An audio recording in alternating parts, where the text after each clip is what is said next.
UP विधानसभा में budget पर चर्चा के दौरान कैबिनेट मंत्री संजय निषाद और समाजवादी पार्टी के विधायकों के बीच तीखी नोकझोंक हो गई। मंत्री ने विपक्ष पर कई गंभीर आरोप लगाए हैं, जिसके बाद सपा विधायकों ने वेल में आकर हंगामा किया। इस घटना के बाद संसदीय कार्य राज्य मंत्री ने औपचारिक शिकायत दर्ज कराई। मत्स्य विभाग के मंत्री डॉक्टर निषाद ने बजट की सराहना करते हुए विपक्षी दलों पर तीखे प्रहार किए, जिससे आक्रोशित होकर सपा सदस्य सदन के वेल में पहुंच गए। सपा विधायकों ने मंत्री के पास जाकर उनके हाथ से भाषण के कागज छीन लिए। इसके बाद दोनों पक्षों के बीच हाथापाई की स्थिति बन गई। दरअसल संजय निषाद ने आरोप लगाया कि सपा ने 30 साल की सत्ता में मछुआ समाज को 1 रुपये नहीं दिया। मंत्री ने तंज कसते हुए कहा कि उनके विभाग के एक पद को उर्दू अनुभाग में बदल दिया गया। जो बोल रहे हैं बैठिए, बैठिए, कितना है अपनी बारी में बोल लीजिएगा।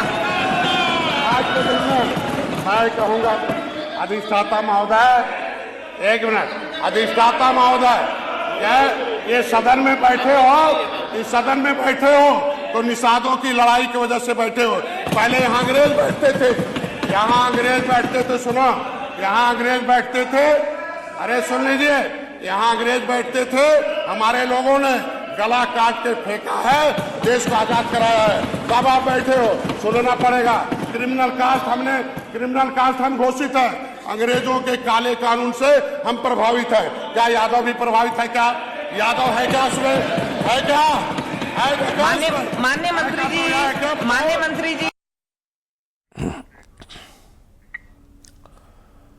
विधानसभा में नींबू अदरक पर टैक्स को लेकर सवाल पर सपा विधायक रागिनी सोनकर और दिनेश प्रताप सिंह में तीखी बहस हो गई। दोनों ने एक दूसरे पर आरोप प्रत्यारोप लगाए। रागिनी ने नींबू अदरक पर लगने वाले टैक्स के बारे में सवाल पूछा तो जवाब में मंत्री दिनेश सिंह ने कहा कि मैंने उनके विधानसभा क्षेत्र में खूब काम कराया है। इसकी पूरी जांच की समिति के पेपर्स हैं, मैं टेबल करना चाहूंगी। अध्यक्ष जी, मेरा पहला प्रश्न ये है, जो आपके विभाग की जिम्मेदारी है, जो आपका काम है, उस काम में इतना बड़ा करप्शन है, अभी तक उस पर एक्शन क्यों नहीं लिया गया? दूसरा मेरा प्रश्न मंत्री जी आपसे ये है कि आपके विभाग में एक नया कर लागू कर दिया गया है। जो गरीब व्यापारी हैं, जो नींबू, अदरक, लहसुन, प्याज का व्यापार करते हैं, उनको एक नया कर देना पड़ता है। पहले क्या होता था, जब उनके पास माल पहुंचता था तब वो कर देना पड़ता था, लेकिन आज जैसे उनका माल प्रदेश में एंटर कर जाता है, भले वो प्रदेश में आकर के बाहर दूसरी जगह पहुंच जाए, भले वो उस व्यापारी के पास ना पहुंच पाए, लेकिन उसका कर पहले ही ले लिया जाता है। तो ऐसी स्थिति में इस कर को, क्योंकि विभिन्न राज्यों में, आसपास के राज्यों में ये कर नहीं है, सिर्फ उत्तर प्रदेश में नया ये कर लागू किया गया है। बढ़िया काम करती है, लेकिन सरकार सदन में भी बढ़िया काम करती है और मछली शहर में भी बढ़िया काम करती है। ज्यादा बोलने का ये आपकी तारीफ तो कर रही है। आप बैठिए। आप ज्यादा, अरे अच्छी काम करते हैं तो बता रही हैं। माननीय अध्यक्ष जी, अरे बैठिए ना, आप बैठिए प्लीज। माननीय अध्यक्ष, आप बैठो प्लीज, बैठो। ये बात ठीक आप नहीं प्लीज है। बैठिए। माननीय अध्यक्ष जी, ठीक नहीं है। ज्यादा बोलने का मतलब ये नहीं कि दिशाहीन कर दिया। आप बताइए। प्रश्न जो है, मूल प्रश्न के भीतर ही पूरक प्रश्न पूछे जाते हैं। रागिनी जी ने मूल प्रश्न पर कुछ नहीं पूछा, थोड़ा बहुत पूछा, मैं जवाब, आप कृपा करके जवाब आने दो ना डॉक्टर रागिनी, प्लीज जवाब आने। यही तो दुखद है कि ज्यादा बोलती है और ज्यादा बोलने की अपॉर्चुनिटी पे पा जाती है, इसलिए सदन को मोटा मोटा हाईजैक करने की बात कर लेती है। आपको करप्शन का चश्मा लगा हुआ है, राज्य सरकार की सेवाओं वाला चश्मा देखिए आप। विधानसभा में समाजवादी पार्टी के विधायक समरपाल सिंह ने बीजेपी विधायक के साथ हुए किस्से का जिक्र किया। उन्होंने कहा कि हमने एक ढाबे पर पनीर मंगा लिया, बीजेपी विधायक ने खाने से मना कर दिया, कहा कि सब नकली है। हमने कहा कि सरकार तो आपकी है, बंद क्यों नहीं करवाते? वो बोले कि नकली बंद हो जाएगा तो असली दूध 150 रुपए लीटर हो जाएगा। भी मेरे साथ थे तो वो खाने में वो मंगा लिया किसी लड़के ने, कह ले भाई वो पनीर भी ले आ, तो बीजेपी के एमएलए बोले मैं नहीं खाऊंगा इसको। क्यों भाई? बोले सब नकली बिकता है। तो मैंने कहा सरकार तुम्हारी है, नकली बिकता, ये तो रोको। कहने लगे अगर हमारी सरकार में लेगा तो आप लेकर बैठे आदमियों से बात हुई है, वो कह रहे अगर दूध रोक दिया तो 150 रुपए को बिकेगा असली, नकली नहीं बिकेगा। तो यूपी विधानसभा में भी गलगोटिया यूनिवर्सिटी का मुद्दा उठा है। समाजवादी पार्टी के एमएलए ने इस पर चर्चा का मुद्दा उठाया। हालांकि सतीश महाना ने इसे खारिज कर दिया है और कहा है कि यह समिट यूपी से बाहर हो रही है, इसलिए इस पर चर्चा नहीं हो सकती है। कोई एक इवेंट नहीं हुआ, नोएडा में कोई इवेंट नहीं हुआ। न उत्तर प्रदेश, अरे यूनिवर्सिटी देश भर के अंतर्गत है, कौन सी वहां पर क्या कर रही है उसका, कौन सी पंकज मलिक, कौन सी यूनिवर्सिटी देश भर के अंतर्गत क्या क्या कर रही है, इसकी सूचना मेरे पास नहीं है, सरकार के पास भी नहीं। अरे उसकी जड़ें, आप यहां पर बैठे हो, अभी यहां पर बैठे हो, माननीय समरपाल जी ने कहा कि पंजाब में बड़ा गड़बड़ हो रहा है। उन्होंने कहा पंजाब में तो सारी भूमि खत्म हो गई, तो मैं उससे क्या करूंगा? उन्होंने कहा, मैंने थोड़ी कहा, मैंने उसका संज्ञान में नहीं लिया। आने वाले भविष्य के बारे में जो उत्तर प्रदेश से विषय होगा तो उसको देखा जाएगा। यूपी सरकार संवाद सेतु ऐप लाने जा रही है। इस मोबाइल ऐप के जरिए जनप्रतिनिधियों और अफसरों के बीच बातचीत होगी। 25 फरवरी से संवाद सेतु ऐप शुरू होगा। फोन नहीं उठाने पर कमांड सेंटर से अलर्ट भेजा जाएगा। 10 मिनट में वापस अधिकारी के कॉल बैक नहीं करने पर अलर्ट भेजा जाएगा। हरदोई, गाजियाबाद और कन्नौज से ऐप की शुरुआत होगी। समाज कल्याण मंत्री असीम अरुण ने एक ऐप बनाकर व्यवस्था लागू करने का सुझाव दिया था। सरकारी अफसरों के सीओजी नंबर पर ही यह सुविधा दी जाएगी।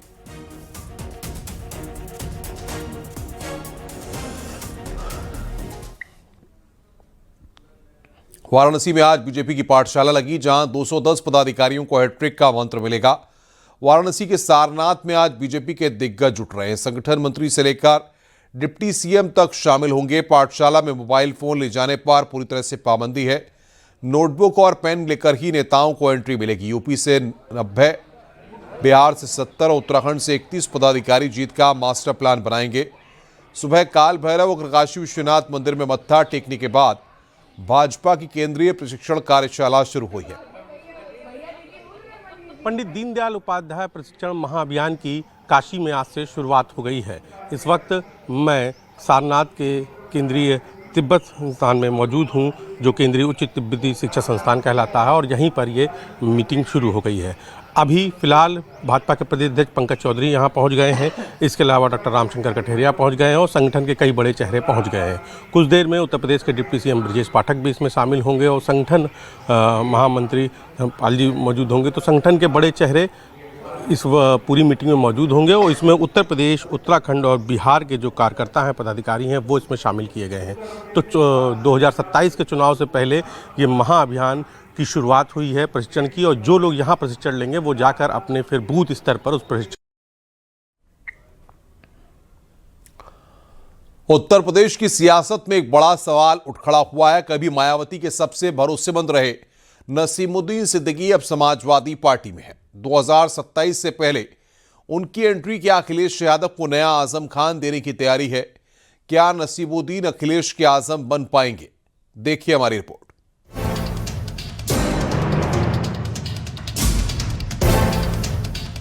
उत्तर प्रदेश की राजनीति में मुस्लिम नेतृत्व का सवाल हमेशा से निर्णायक रहा है। अखिलेश यादव के लिए वही भूमिका निभा पाएंगे?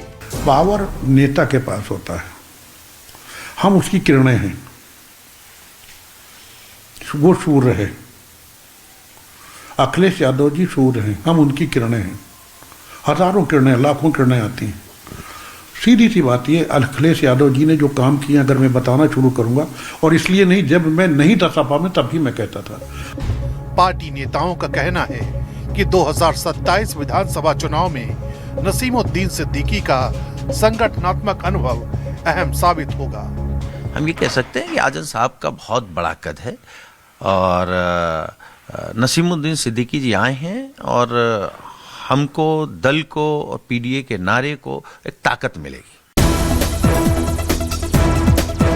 बीजेपी इसे समाजवादी पार्टी के भीतर की रणनीतिक खींचतान से जोड़कर देख रही है।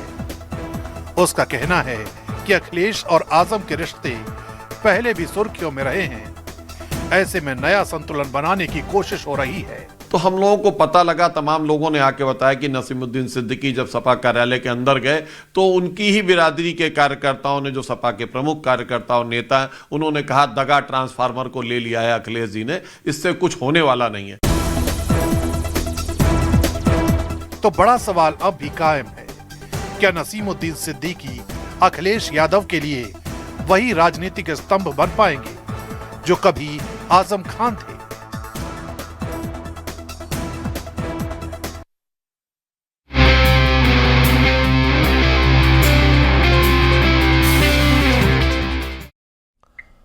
प्रधानमंत्री नरेंद्र मोदी ने एआई इंपैक्ट समिट में मानव केंद्रित एआई का विजन पेश करते हुए मानव फ्रेमवर्क का जिक्र किया। प्रधानमंत्री मोदी ने एआई के जवाबदेही, स्किलिंग, ग्लोबल मानकों और डीफेक जैसी चुनौतियों से निपटने पर जोर दिया। डिजिटल वर्ल्ड में कंटेंट पर भी ऑथेंटिसिटी लेवल्स होने चाहिए ताकि लोगों को पता हो कि क्या असली है और क्या एआई से बनाया गया है। जैसे जैसे एआई ज्यादा टेक्स्ट, इमेजेस और वीडियोज बना रहा है, वैसे वैसे इंडस्ट्री में वाटरमार्किंग और क्लियर सोर्स स्टैंडर्ड्स की जरूरत बढ़ती जा रही है। इसलिए ये जरूरी है कि ये विश्वास टेक्नोलॉजी में शुरू से बिल्ट इन हो। New Delhi AI impact summit में मैं एआई के लिए